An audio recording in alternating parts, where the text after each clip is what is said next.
Review time! So, pag-usapan naman natin ngayon ang SCD Facial Care. So, ito, anong nasa loob nito? Ito, isang peeling skin lotion. Ito po siya.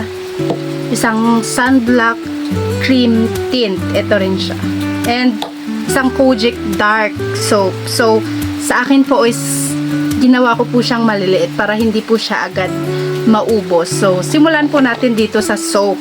Syempre po, nag-product testing po muna ako bago ako gumawa ng review sa product na ito. Kasi mahirap naman nang mag-review ng hindi legit, di ba? So, ito pong soap na to is mabango po talaga siya. As in, mabango po talaga. From pagka-open niya po hanggang ginagamit mo siya up to maging maliit po siya, talaga pong consistent po yung bango niya. And same rin po sa kulay niya. Kung ano pong kulay niya ngayon, hanggang po siya sa maubos mo is ganto po pa rin yung kulay. Hindi po siya nagfe-fade. Kaya talagang malakas po ang sabon na ito. Nakakapagpaputi po talaga ang sabon na to. So first po na nangyari, so bale pangalawang araw ko na po sa pag-test ng product na ito is nililinis niya po yung mga dark spots sa skins. So, di ba pag hindi tayo i-scrub ng skin natin, may mga libag naman po talaga tayo, di ba? So, ito po, nililinis niya po yung skin natin. And then, next po is itong peeling skin. So, 2 times ko na po siya nagamit kasi nga po, 2 nights ko na po siya tinry na ilagay sa face at sa neck ko. So, ang effect po is namula po yung face ko dahil po sa sabon at dahil na rin po dito sa lotion. So, ngayon po is nagkaka-peeling na po yung mga nose ko.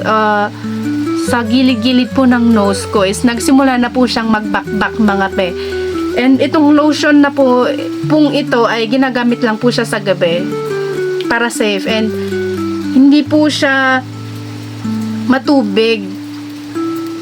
Ano ba to? Thick po siya. And pag in-apply mo na po siya sa skin mo is ganyan po siya. And pag mas manipis po ang gagawin mo, para po siyang sabon. Kaya antayin mo lang po siyang mag-dry sa skin mo. Mas maganda yung effect. Huwag mo po siyang punasan, antayin mo lang pong mag-dry sa skin mo, sa face and neck mo. And itong lotion pong ito, super bango po. Ang sarap niya po sa ilong. Ang sarap niya pong langhap-langhapin. Kaya habang nasa face mo siya po is nakakabango po. Feeling fresh ka po dito sa lotion na to. And then now, sa sunblock. Itong sunblock po is super bango rin po. I love the smell. Hindi po siya nakakapangit. Mabango rin po siya. At magaan lang din ho sa face.